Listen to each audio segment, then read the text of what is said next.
Hello aspirants. Welcome to education board. कैसे हैं आप? उम्मीद करता हूं आप सब अच्छे होंगे। अभी तक हमने भाग 3 यानी सभी मौलिक अधिकारों को कंप्लीट कर लिया है। इस लेक्चर में हम भाग 4 को पढ़ेंगे और भाग 4 के अंतर्गत राज्य के नीति निर्देशक तत्व आते हैं। राज्य के नीति निर्देशक तत्व यानी directive principle of state policy DPSP article number 36 से लेकर 51 तक हम पढ़ेंगे। ठीक है। सबसे पहले हम ये समझ लेते हैं कि राज्य के नीति निर्देशक तत्व होते क्या हैं। तो देखिए, राज्य के नीति निर्देशक तत्व वो तत्व होते हैं कि संविधान ने कुछ पर्टिकुलर कुछ पॉइंट्स बताए हैं, दायित्व बताए हैं। किसके लिए? राज्य के लिए।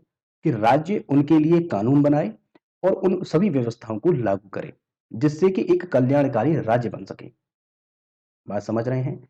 यानी ये एक निर्देश हैं जो कि केंद्र और राज्य को दिए गए निर्देश हैं और किसके द्वारा? संविधान के द्वारा। ठीक है? और इनसे क्या होगा कि इससे राज्य कल्याणकारी राज्य बनेगा। इसका उद्देश्य हो गया कि वेलफेयर स्टेट की स्थापना हो सकेगी। ठीक है। अगर हम बात करें कि क्या इनको न्यायालय के द्वारा लागू करवाया जा सकता है, जितने भी भाग 4 के अंतर्गत जो पॉइंट्स जो दायित्व दिए गए हैं राज्य के लिए, अगर वो राज्य लागू नहीं करता है, उन पे कोई पॉलिसी नहीं बनाता है, तो क्या आप जाकर के उसको न्यायालय में लागू करवा सकते हैं? तो जी नहीं। आप राज्य के नीति निर्देशक तत्व लागू नहीं करवा सकते। ठीक है? तो पहली बात तो ये आ गई कि इनको न्यायालय में प्रवर्तनीय नहीं करवाया जा सकता। ये न्याय योग्य नहीं है। जैसा कि हमने जब मौलिक अधिकार पढ़े थे, तो मौलिक अधिकार अगर आपके लागू नहीं होते थे या उनका हनन होता था, तब आप न्यायालय के द्वारा आर्टिकल नंबर 32 के तहत रिट जारी करवाते थे। यानी आप न्यायालय में जाकर के अपने मौलिक अधिकारों को लागू करवा देते थे। लेकिन राज्य के नीति निर्देशक तत्वों में ऐसा नहीं है। इनको लागू नहीं करवाया जा सकता। ठीक है? तो पहली बात तो हमने ये समझ ली कि इनको न्यायालय के द्वारा प्रवर्तनीय नहीं करवाया जा सकता, तो मतलब ये न्याय योग्य नहीं है। ये राज्य का दायित्व तो बनता है कि वो राज्य के कल्याणकारी बनाने के लिए क्या करे? स्टेट पॉलिसी बनाए। लेकिन अगर वो पॉलिसी नहीं बनाता है तो इनको लागू नहीं करवा सकते। ठीक है? दूसरी बात, जब हमने संविधान के स्रोत पढ़े थे, तब आपको मैंने ये बता दिया था कि राज्य के नीति निर्देशक तत्व कहां से लिए गए हैं। तो आपको ये बात पता होनी चाहिए, आयरलैंड से। ये आयरलैंड के संविधान से हमारे संविधान में डाले गए हैं। ठीक है। दूसरा, ये नैतिक और राजनीतिक मान्यता प्राप्त हैं, जबकि ये न्याय योग्य नहीं है। दूसरा हम इसमें पॉइंट लिख लेते हैं। इनको मान्यता कैसी प्राप्त है? नैतिक एवं राजनैतिक। ठीक है। अगर बात करें कि ये तैयार किसने किए इनको, जब संविधान बन रहा था तो संविधान में इसके लिए प्रयास किए गए थे। भाग 4 के लिए प्रयास किए गए और वो प्रयास किसने किए? हमारे संवैधानिक सलाहकार बी एन राव ने।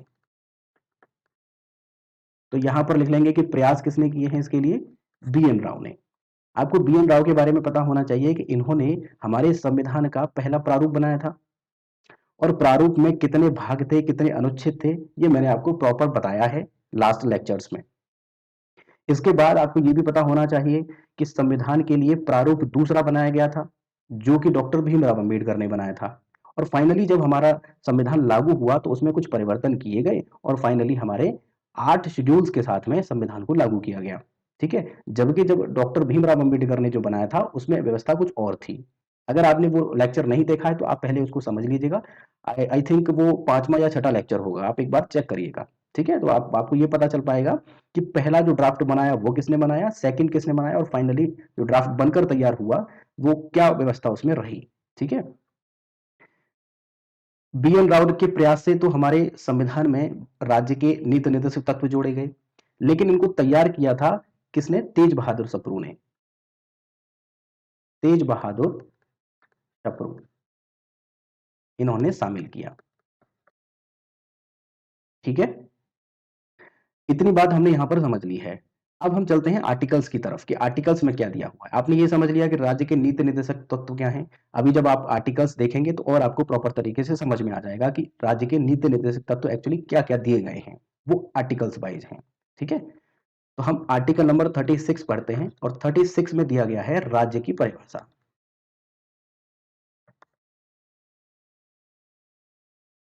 अब राज्य की परिभाषा से आपको याद आना चाहिए कि मैंने आर्टिकल नंबर 12 भी पढ़ाया था, 12, और आर्टिकल नंबर 12 में भी राज्य की परिभाषा थी, और राज्य की परिभाषा में कौन कौन से तत्व आते हैं ये मैंने आपको प्रॉपर पॉइंट वाइज नोट करवाया है। ठीक है, जैसे कि मैंने बताया था कि केंद्र आएगा, केंद्र सरकार आएगी, राज्य सरकार आएगी, विधानसभा आएगी, है ना, और लोकसभा आएगी, तो मैंने ये सब चीजें आपको बताई थी, और उसके बाद में स्थानीय परिषदें भी आती हैं। ये सब चीजें जो पॉइंट्स थे मैंने आपको पूरी तरीके से नोट करवाए थे। ठीक है, तो राज्य की परिभाषा आर्टिकल नंबर 36 में दी गई है। मैंने बताया कि राज्य के नीति निर्देशक तत्वों को लागू न्यायालय के द्वारा नहीं करवाया जा सकता। ये बात हम लोगों को पता कैसे चली? तो इसके लिए एक संविधान में एक आर्टिकल दिया गया है, और वो आर्टिकल है आर्टिकल नंबर 37। 37 यही कहता है कि ये न्यायालय के द्वारा प्रवर्तनीय नहीं है, इनको न्यायालय के द्वारा लागू नहीं करवाया जा सकता, मतलब ये बाध्य योग्य नहीं है। तो यहां पर लिखेंगे ये बाध्य योग्य नहीं है, लेकिन राज्य का ये दायित्व बनता है, लेकिन राज्य का यह दायित्व बनता है कि इनको लागू करने के लिए वो नीतियां बनाए। लेकिन राज्य का दायित्व है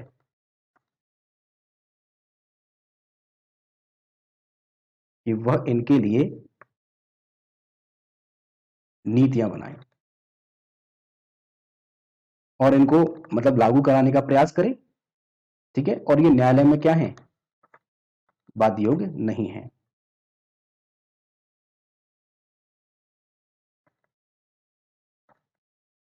ठीक है, आर्टिकल नंबर 37 देख लिया।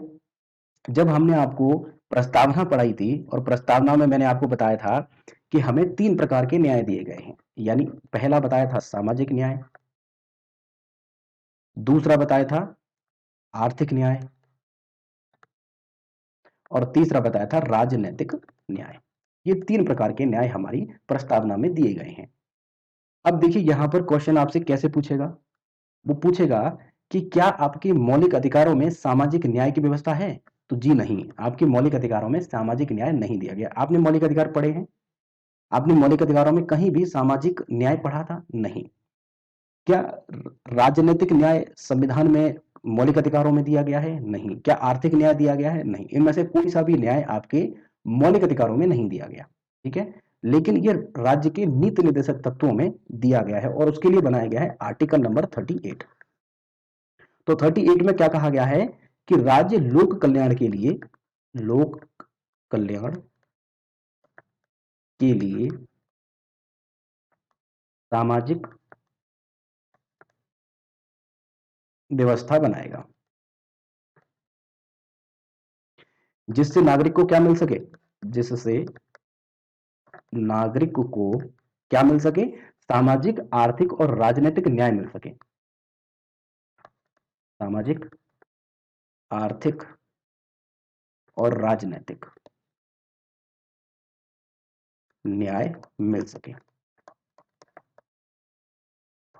ठीक है, अब आप एक चीज देखना इसमें कि जो आपका सामाजिक शब्द है ये पहले नंबर पे है, और आर्थिक शब्द दूसरे नंबर पे है, और राजनीतिक शब्द तीसरे नंबर पे है। ठीक है, अगर कभी भी आपकी प्रस्तावना के परिप्रेक्ष्य में पूछा जाए, या आपके राज्य के नीति निर्देशक तत्व के परिप्रेक्ष्य में पूछा जाए कि पहले कौन सी व्यवस्था दी गई है, आर्थिक है या राजनीतिक है, तो आपको याद रखना है कि पहली सामाजिक है, सामाजिक न्याय, दूसरा है आर्थिक न्याय, और तीसरा है राजनीतिक न्याय। ये तीनों प्रकार के जो न्याय दिए गए हैं ये किसमें दिए गए हैं? आर्टिकल नंबर 38 में। 38 के बाद में 39, और 39 का सबसे इंपॉर्टेंट हम पढ़ेंगे घ। और घ क्या कहता है कि किसी भी व्यक्ति को, जिसमें कि पुरुष, अगर पुरुष को किसी भी कार्य के लिए 100 रुपए मिलते हैं, फॉर एग्जाम्पल 100 रुपए मिलते हैं, तो महिला को भी उसी कार्य के लिए 100 रुपए ही मिलेंगे। ठीक है, ये राज्य के नीति निर्देशक तत्वों के आर्टिकल नंबर 39 घ में जोड़ा गया है कि पुरुषों पुरुषों और महिलाओं को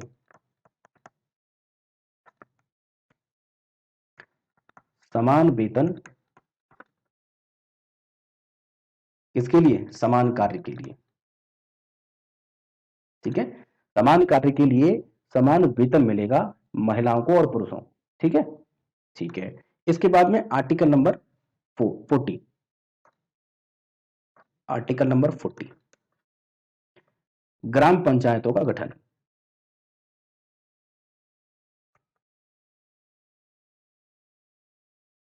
ग्राम पंचायतों का गठन, तो आर्टिकल नंबर 40 में ग्राम पंचायतें हो गई।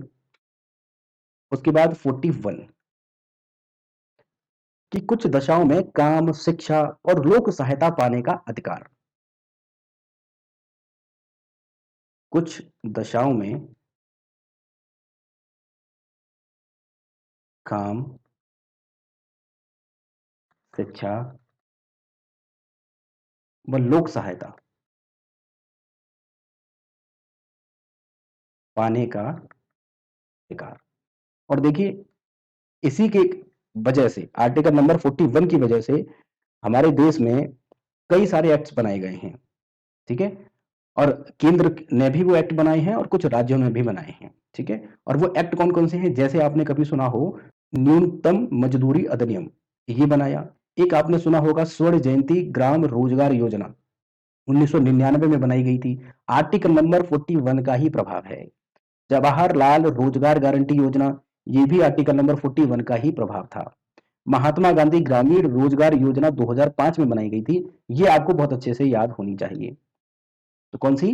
मनरेगा, महात्मा गांधी ग्रामीण रोजगार योजना। और ये कब बनाई गई? 2005 में। ये प्रभाव किसका है? आर्टिकल नंबर 41 का, ठीक है। नेक्स्ट देखते हैं 42, प्रसूति सहायता। ये आर्टिकल नंबर 42 के तहत दी गई है। उसके बाद हम इंपोर्टेंट देख लेते हैं, जैसे कि 43 है। इसमें 43 के क में जोड़ा गया कि उद्योगों के जो मैनेजमेंट होता है, उद्योगों का जो मैनेजमेंट में कर्मकारों का भाग लेना। उद्योगों के जो मैनेजमेंट होते हैं उनमें कर्मकारों का भाग लेना आर्टिकल नंबर 43 के क से लिया गया है, ठीक है। उसके बाद हम देखेंगे 44। 44 बहुत इंपॉर्टेंट है। इसको बोलते हैं समान नागरिक संहिता, ठीक है। समान नागरिक संहिता, अब मैं इसको समझा देता हूं कि समान नागरिक संहिता क्या है।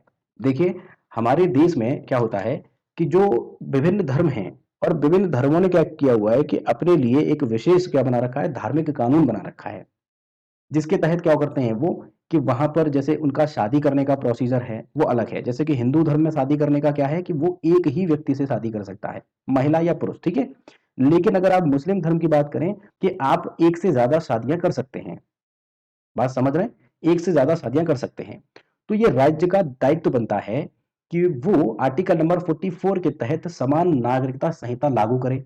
जिससे क्या हो कि देखिए, जिससे क्या होगा कि जिनके निजी धार्मिक कानून बने हुए हैं और जिनके तहत क्या क्या आएगा, जैसे शादी है, तलाक लेना है, ठीक है, और जैसे संपत्ति का उत्तराधिकार है, संपत्ति का उत्तराधिकार, जैसे कि बच्चा गोद लेना, जैसे गुजारा भत्ता, ये मामला जो है क्या बनता है, ये मामला बनता है कि हर अपने धार्मिक कानून में ये सब अलग अलग है। जैसे कि हमारे यहाँ तलाक, अगर हम किसी से तलाक बोल दें तो तलाक नहीं होता है। लेकिन अगर आप देखें कि मुस्लिम धर्म में क्या करेंगे कि वहां पर अगर 3 बार तलाक बोल देते हैं तो उनको तलाक मानना पड़ता है, तलाक वो हो जाता है, उनके शादी के प्रोसीजर भी अलग हैं। तो इन्हीं सबको एक करने के लिए राज्य का दायित्व बनता है कि वो अपने राज्य में समान नागरिक संहिता लागू करे, समान नागरिकता संहिता लागू करे। जिससे क्या होगा कि इन सब पर सिर्फ एक ही व्यवस्था चलेगी, सिर्फ एक व्यवस्था चलेगी। अभी तक हमारे देश में केवल एक राज्य है ऐसा जिसने इसको लागू किया है, और वो कौन है? गोवा, ठीक है। सिर्फ गोवा ऐसा एक राज्य है जिसने समान नागरिक संहिता को लागू किया है। तो आर्टिकल नंबर 44 समझ में आ गया होगा आपको। देखिए, समान नागरिक संहिता इतना विशेष मुद्दा है कि इस पर कई बार मुद्दे बने हैं और कई बार इस पर बहसें भी हुई हैं। जब संविधान बन रहा था तो नेहरू इसके समर्थन में थे कि समान नागरिक संहिता को राज्य के नीति निर्देशक तत्वों में मत डालिए, क्योंकि इनको लागू नहीं करवाया जा सकता। लेकिन हुआ क्या कि ये तो समर्थन में थे, लेकिन बाकी लोग समर्थन में नहीं थे, जिसकी वजह से क्या हुआ कि इसको आर्टिकल नंबर 44 में डालना पड़ा। अगर नेहरू इसके समर्थन में थे, अगर बाकी लोग भी समर्थन में हो जाते, तो आर्टिकल नंबर 44 में नहीं होता। ये राज्य का एक विशेष मुद्दा है, उस पर कई बार बहस भी होती है। आर्टिकल नंबर 45, आपने आर्टिकल नंबर 21 पढ़ा था और 21 का ए पढ़ा था, जिसमें क्या कहा गया था, 6 से 14 वर्ष तक के सभी बच्चों को क्या किया जाएगा, निःशुल्क शिक्षा का प्रावधान करेगा। ठीक है, और वो प्रावधान कौन करेगा, उसका मौलिक अधिकार बनाया था 21 में। नागरिकों का मौलिक अधिकार है कि उसे 14 साल तक के सभी बच्चों को निःशुल्क शिक्षा मिलेगी। इसके साथ साथ ये राज्य का नीति निर्देशक तत्व था। पहले ये राज्य का नीति निर्देशक तत्व था कि वो 6 से 14 साल तक के बच्चे के लिए क्या करेगा, व्यवस्था बनाएगा। ठीक है, लेकिन बात वही आ गई कि क्या इसको फिर लागू करवा सकते हैं, नहीं करवा सकते हैं, तो इसको 6 से 14 साल वाले बच्चे को यहां से हटा दिया गया और इसको मौलिक अधिकार में डाल दिया 21A में। ठीक है, और इसकी जगह पर क्या कर दिया कि 6 से कम उम्र के बच्चे जो हैं, 0 से 6 ईयर्स, 6 से कम उम्र के बच्चों की देखभाल। ठीक है, आपको इससे कंफ्यूज नहीं होना है। देखिए, शिक्षा का जो मैटर है, वो शिक्षा का आपको एक तो मौलिक अधिकार में मिलेगा, ठीक है, 21A में। इसके बाद आपको 45 में मिल रहा है, ठीक है, और उसके बाद आपका मिलेगा मूल कर्तव्य में। 3 जगह आपको शिक्षा से संबंधित जो आर्टिकल्स हैं, ये यहाँ पर ये मिलेंगे बच्चों के लिए। ठीक है, 21A मिलेगा, 45 मिल गया, और आगे चल करके हम मूल कर्तव्यों में भी पढ़ेंगे। ठीक है, यहाँ पे पहले क्या था, जब संविधान संशोधन नहीं हुआ था, उससे पहले क्या था कि यहाँ पे 6 से 14 साल तक के बच्चों के लिए राज्य शिक्षा की व्यवस्था करेगा, निःशुल्क शिक्षा की। लेकिन कारण वही कि वहां पर प्रॉब्लम क्या थी कि उसको हम लागू नहीं करवा सकते थे। ठीक है, कुछ राज्य करते थे तो कुछ राज्य नहीं करते थे, जिसकी वजह से संविधान संशोधन हुआ, और उस संविधान संशोधन में से यहाँ से ये जो पॉइंट था, इस पॉइंट को 21A में डाल दिया गया, संवैधानिक आपका मौलिक अधिकार बना दिया, और यहां पर लिख दिया कि 6 से कम उम्र के बच्चों की देखरेख कौन करेगा, राज्य करेगा। ठीक है, ये राज्य का दायित्व है। ये आर्टिकल नंबर 45 आपको समझ में आ गया होगा। अब हम समझते हैं आर्टिकल नंबर 46। 46 क्या क्या कहता है, वो कहता है SC ST या दुर्बल वर्ग जो हैं, दुर्बल वर्ग के शैक्षिक व आर्थिक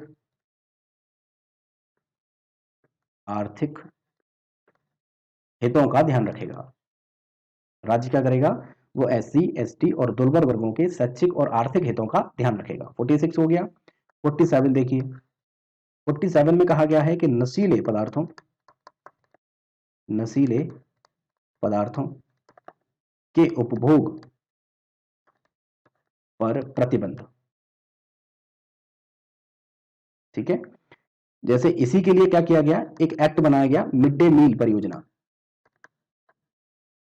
मिड डे मील परियोजना, ये जो मिड डे मील परियोजना चल रही है, ये किस आर्टिकल की वजह से है, आर्टिकल नंबर 47 की वजह से। और क्या करेगा राज्य, नशीले पदार्थों के उपभोग पर प्रतिबंध लगाएगा और बच्चों के स्वास्थ्य का ध्यान रखेगा, मतलब कि उनको अच्छा मील मिल सके, अच्छी न्यूट्रिशन मिल सके, इसके लिए मिड डे मील परियोजना चलाई गई। और आपको यह बताना है कमेंट सेक्शन में कि मिड डे मील परियोजना कब चलाई गई थी। दूसरा आपको बताना है कि मिड डे मील परियोजना का नाम बदल गया है, अब इसका नाम क्या है नया, ये आप कमेंट सेक्शन में बताइएगा। इसके बाद हम देखते हैं 48, जो कि बहुत ज्यादा इंपॉर्टेंट है। 48, इसमें कहा गया है कि गाय, बछड़े व अन्य दुधारू पशुओं के वध पर प्रतिबंध, ये आर्टिकल नंबर 48 में कहा गया है। ठीक है, इसके बाद 49, 49 से पहले मैं आपको बीच में ये बता देता हूं 48।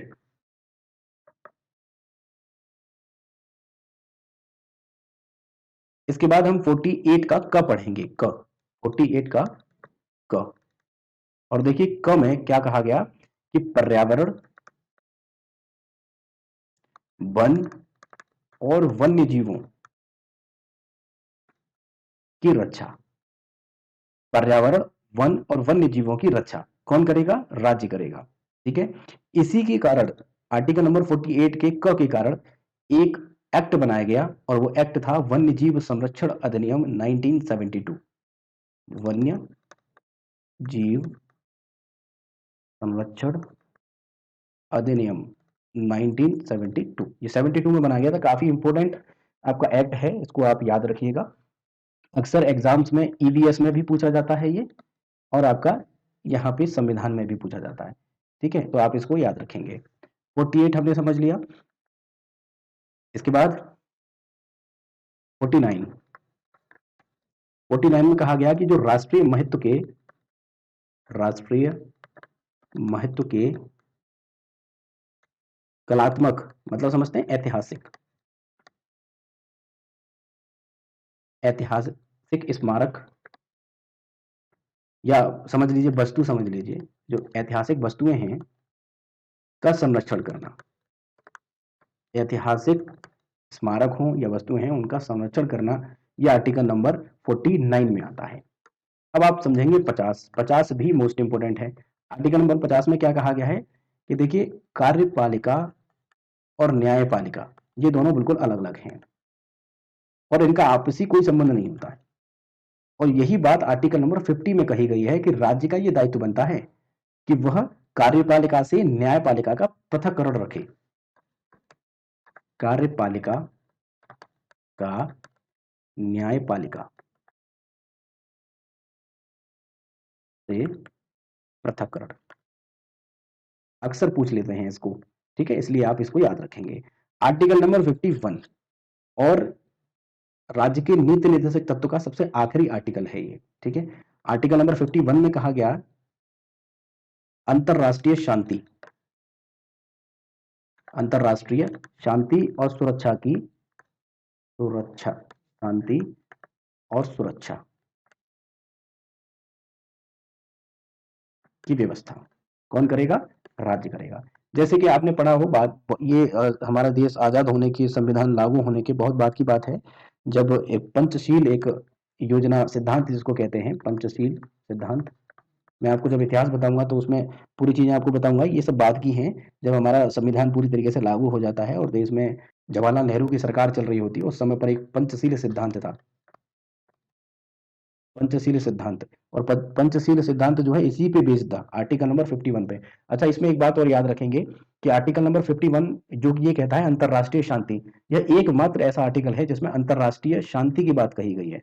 और हमारे संविधान में ऐसा कोई आर्टिकल ही नहीं है जिसमें अंतरराष्ट्रीय शांति की बात की गई हो। ठीक है, तो केवल ये राज्य का ये दायित्व बनता है कि वह अंतरराष्ट्रीय शांति और सुरक्षा की व्यवस्था करे। ठीक है, आर्टिकल नंबर 51 के तहत है। ठीक, ये सबसे इंपॉर्टेंट था, आर्टिकल नंबर 51 आप अच्छे से याद रखेंगे। ठीक है, अब हम इसमें कुछ पॉइंट ये देखते हैं कि राज्य के जो नीति निर्देशक तत्व हैं, इनको बहुत सारे जो महानुभव हुए हैं उन्होंने कुछ ना कुछ कमेंट किया है इस पर। ठीक है, उनके स्टेटमेंट्स अक्सर पूछे जाते हैं। तो अब हम कुछ स्टेटमेंट्स देखते हैं, वो क्या क्या हैं। देखिए, पहला स्टेटमेंट हम देखेंगे जिसमें कहा गया, अब मैं इसको लिखूंगा directive principle of state policy, तो इसको मैं लिख देता हूं डीपीएसपी। ठीक है, यहाँ पे यानी राज्य के नीति निर्देशक तत्व, इन्होंने कहा, एक स्टेटमेंट है कि डीपीएसपी समाजवादी ढांचे की स्थापना करते हैं। और ये स्टेटमेंट किसका है? ये नेहरू का है, जवाहरलाल नेहरू का। और ये स्टेटमेंट किस में दिया गया है? तो आपको याद रहना चाहिए कि ये जो स्टेटमेंट है, ये स्टेटमेंट दिया गया है, इनकी एक किताब थी डिस्कवरी ऑफ इंडिया, इन्होंने जेल में लिखी थी, डिस्कवरी ऑफ इंडिया, ये उस बुक का स्टेटमेंट है। ठीक है, चलिए अगला देखते हैं स्टेटमेंट। उन्होंने लिखा डीपीएसपी, डीपीएसपी से आप समझ लेना राज्य के नीति निर्देशक तत्व ही मैं लिख रहा हूं, संसद व न्यायपालिका में संघर्ष को बढ़ावा देते हैं, बढ़ावा देते हैं। और ये स्टेटमेंट है केसी व्हीलर का। ठीक है, ये स्टेटमेंट हो गया। और उन्होंने जो स्टेटमेंट में एक बात ऐसी कही जैसा कि आपको भी कुछ समझ में आ रहा होगा कि इनको लागू न कराने की वजह से ये राज्य के ऊपर छोड़ दिए हैं कि राज्य इनको चाहे तो कर दे, नहीं तो कोई बात नहीं है। कुछ इस तरह से है, मतलब फीका-फीका सा लगता है कि ज़रूरी है ये सब करना, लेकिन राज्य नहीं करे तो कोई बात नहीं है क्योंकि इसमें इसको हम लागू नहीं करा सकते। तो कुछ ऐसा लग रहा है। इसी को स्टेटमेंट में एक ने कहा है कि यह सामाजिक क्रांति को बढ़ावा दे देंगे, ये सामाजिक क्रांति करवा देंगे। अब आप खुद देखिए, जब आपको ये जो ज़रूरी है राज्य के तत्व और राज्य उनको ना करे तो आक्रोश आएगा कि नहीं आएगा? तो इसी में स्टेटमेंट में कहा गया कि यह सामाजिक क्रांति करवा देंगे। तो ये किसने कहा है? ये कहा है ग्रेनविल ऑस्टिन ने। Granville Austin. इन स्टेटमेंट्स को आप याद रखना, एग्जाम्स में पूछता है इनको। ग्रेनविल ऑस्टिन, ठीक है। एक हम स्टेटमेंट और देखते हैं। यह आर्थिक क्षेत्र में समाजवाद की स्थापना करते हैं। ये स्थापना करते हैं। ये है केसी पणिक्कर। केसी पणिक्कर का स्टेटमेंट। और स्टेटमेंट देखते हैं। अब ये स्टेटमेंट इसलिए इंपॉर्टेंट हो जाता है, नेक्स्ट पेज ले लेते हैं। ये स्टेटमेंट इसलिए इंपॉर्टेंट है क्योंकि ये स्टेटमेंट दिया है डॉक्टर भीमराव अंबेडकर ने और उन्होंने कहा है कि नीति निर्देशक तत्व तो आर्थिक लोकतंत्र की स्थापना करते हैं। डीपीएसपी क्या करते हैं? आर्थिक लोकतंत्र की स्थापना।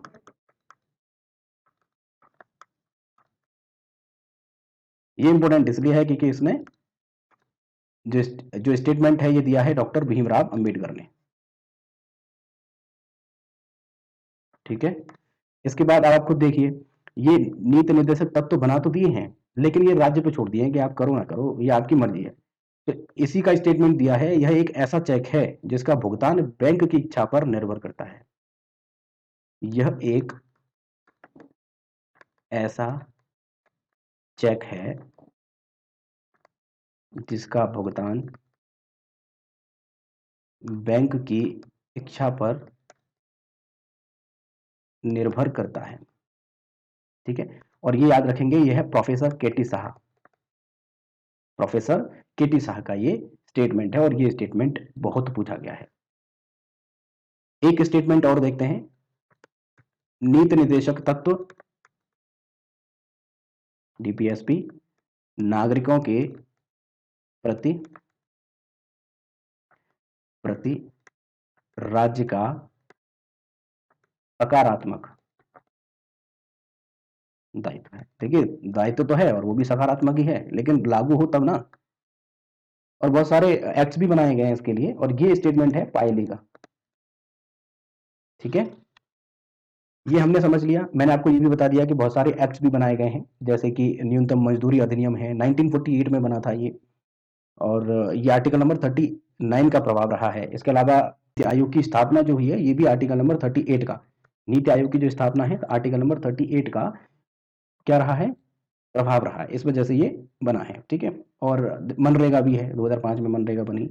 ये 41 का प्रभाव रहा है, जिसकी वजह से मनरेगा व्यवस्था आई और योजनाएं आई हैं, जैसे कि एक्ट बना है एक पर्यावरण और वन्यजीव संरक्षण, अभी मैंने बताया 1972 में। ये 48 का प्रभाव रहा है। तो इन प्रभावों की वजह से बहुत सारी परियोजनाएं भी बनी हैं, बहुत सारे एक्ट्स भी बने हैं, और यही बात राज्य के नीति निर्देशक तत्वों में कहा गया है कि राज्य को ये सब चीजें करनी चाहिए, ठीक है। हमने यहाँ पर राज्य के नीति निर्देशक तत्व पढ़ लिए और हम मौलिक अधिकार पढ़ चुके हैं। अगर मैं आपसे डिफरेंस की बात करूं कि इनमें डिफरेंस क्या है, तो शायद आप बता देंगे कि इनमें क्या-क्या डिफरेंस है। पहला डिफरेंस तो यही हो गया कि जो मौलिक अधिकार हैं, वह अमेरिका से लिए गए हैं। एक नया पेज लेकर के मैं आपको यहाँ पे थोड़ा-सा अंतर मैं बता देता हूँ। जैसे कि यहाँ पर फंडामेंटल राइट्स हैं और यहाँ पर डीपीएसपी हम पढ़ रहे थे, ठीक है। हमने पढ़ा कि डीपीएसपी कहाँ से लिए गए हैं? आयरलैंड से।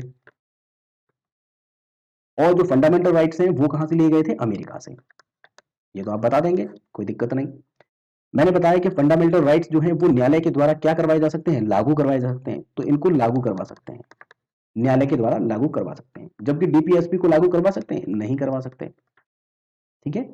दूसरा, ये फंडामेंटल राइट्स ये कानूनी रूप से मान्य हैं, कानूनी रूप से मान्य है, ठीक है। जबकि ये कानूनी रूप से तो मान्य नहीं है, लेकिन इनकी मान्यता कैसी है?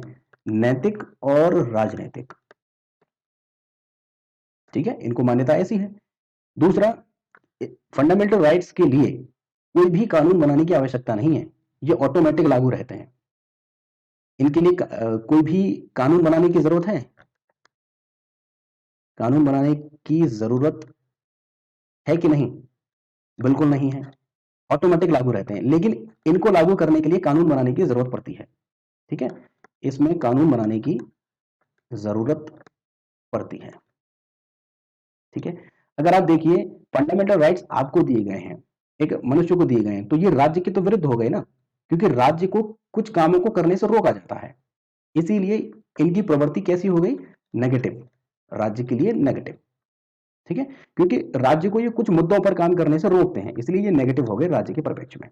जबकि ये क्या है? ये पॉजिटिव है।